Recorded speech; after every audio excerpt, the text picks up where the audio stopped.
اللهم صل وسلم وبارك على سيدنا محمد وعلى آله وعلى أصحابه أجمعين.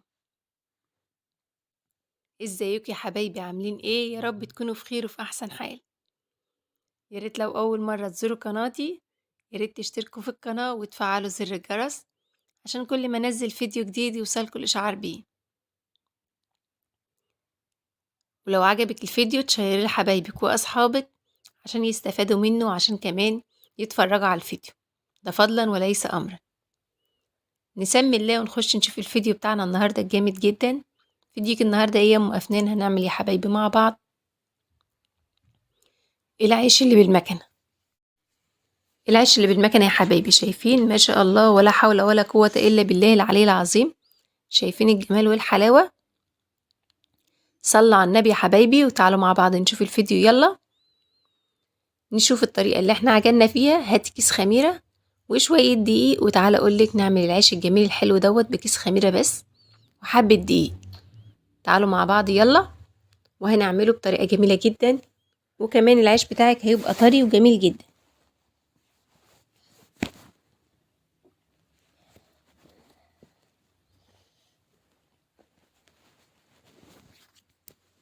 اول حاجه جبنا الدقيق ونخلناه كويس جدا، وجبنا كيس الخميره وشويه ملح، ذره ملح صغيره. جبنا في الكوبايه شويه ميه وذره ملح صغيره ومعلقه سكر. حطينا عليها كيس الخميره وحطيناها جنبنا لعند ما نخلنا الدقيق، وبعد كده بدأنا ان احنا نحطها على الدقيق ونعجن بالطريقه دي يا حبايبي. تعالوا كده نعجن الدقيق كويس جدا لعند ما يبقاش فيه دقيق خالص في الحله ولا تكتلات ولا اي حاجه. ومعانا ميه دافيه جنبينا بنغيب ونحط شويه ميه، كل ما نحس ان هي عايزه ميه نحط لها ميه كمان لعند ما ملمسها يبقى ناعم معانا كويس جدا. والعجينه بتاعتي مش عايزاها طريه ومش عايزاها ناشفه، عايزاها عجينه طريه كده متماسكه، اقدر ان انا ابططها واشيلها على ايدي من غير ما تلزق ولا تعجن ولا اي حاجه. طب ازاي ام افنان؟ تعالوا يا حبايبي نشوف هنفضل نعجن فيها لعند ما تبقى بالقوام دوت. وكمان اقول لك لو العجينه اجت طريه معاكي تعملي فيها ايه، ولو اجت ناشفه معاكي تعملي فيها ايه. سموا النبي، صلوا على النبي كده يا حبايبي. اول حاجه لو العجينه اجت معاكي طريه وانت بتعجني وزودت ميه والعجينه اجت طريه، هاتي شويه دقيق وزوديها شويه دقيق وابدأي ان انت تعجني فيها تاني لعند ما تبقى بالقوام ده معاكي. لو اجت ناشفه معاكي العجينه، جنبك طبق فيه شويه ميه وابدأي ان انت خدي بايدك شويه ميه، بلي ايدك ميه وابدأي اعجني فيها لعند ما العجينه تطرى معاكي وتبقى بالمنظر ده. شايفين ايدي اول ما بحط ايدي بتنزل فيها وكمان ما بتلزقش في الايد، هي عجينه كده متماسكه وجميله جدا ولا بتلزق في ايدي، وكمان مش سايحه ولا ناشفه. سبتها خمرت كده ساعه، وبعد كده جبتها بدأت ان انا حطيت صينيه وحطيت عليها الملايه دي وباول مفرش دوت، وبدأت ان انا اقطعها بالكور بالمنظر دوت. اقطع بايدي كده وايدي التانية اعكها دقيق احطها في الدقيق كده واقطع الكور دي. قطعت كده الكور دي يا حبايبي. تعالوا نشوف المرحله التالتة بقى. رحنا خدنا الطبليه وخدنا العجين بتاعنا اللي احنا قطعناه ورحنا عند الفرن عشان نبطط كده العجينه بتاعتنا، ونعمل نحط الاول على الطبليه شويه دقيق ونحط الكوره كده ونبدا ان احنا نفردها بالطريقه دي. شايفين انت لو عايزه تكبري حجم الكوره شويه ممكن تكبريها، عايزاها بالمقاس دوت اعملها بالحجم ده اكبر من البيضه بشويه كده. بنبدا ان احنا نفرد العجينه كده، حطينا شويه دقيق صغيرين ونفرد العجينه. ما شاء الله كانت مرتاحه معايا وكمان كانت بتفرد معايا بكل سهوله. لما احنا قطعناها كور وسبناها على الصينيه كده شويه ارتاحت، اول ما تيجي تبططيها على طول او تفرديها تتفرد معاكي بكل سهوله. نشوف بقى المرحله الرابعه ان احنا هنروح نحطها.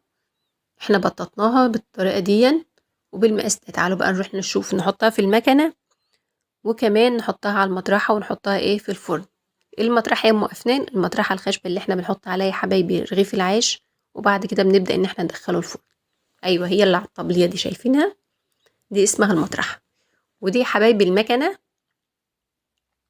بنبدأ إن إحنا نحط رغيف العيش على المكنة من فوق وندور بالإيد بتاعتها كده ونبدأ إن إحنا ننزله على المطرحة وناخده كده على المطرحة ونروح نحطه في الفرن.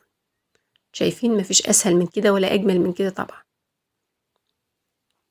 بنبدأ إن إحنا نفردها كده ونروح نحطها في الفرن على طول. والمكنة دي يا حبايبي ليها عدة استخدامات، تستخدميها، ممكن تعملي فيها شعرية ومكرونة كمان وتنشفيها وتبقى زي اللي انت شاريها من بره بالظبط.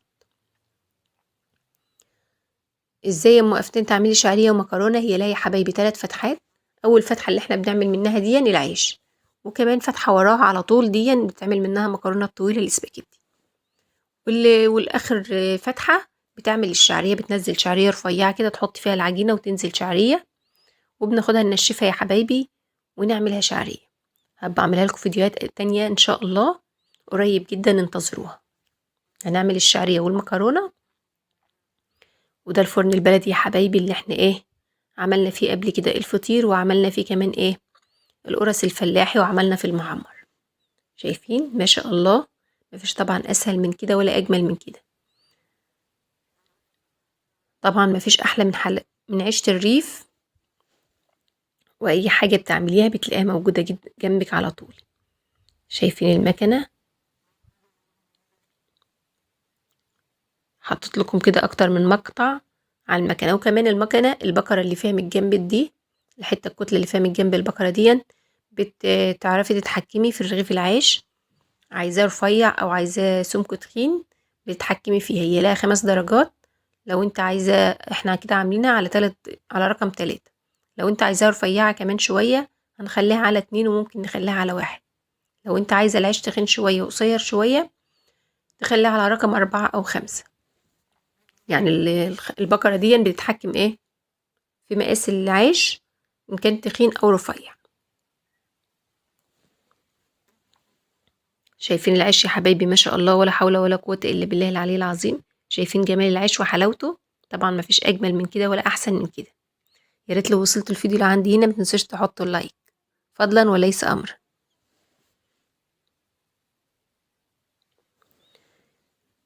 ولو عجبكم الفيديو تشيروه لحبايبكم وأصحابكم عشان يستفادوا منه، وعشان لو عجبكم الفيديو حطوا كومنت حلو كده يشجعني إن أنزل لكم فيديوهات. واشوف وشكوا على خير في فيديو جديد ان شاء الله، ومع السلامة.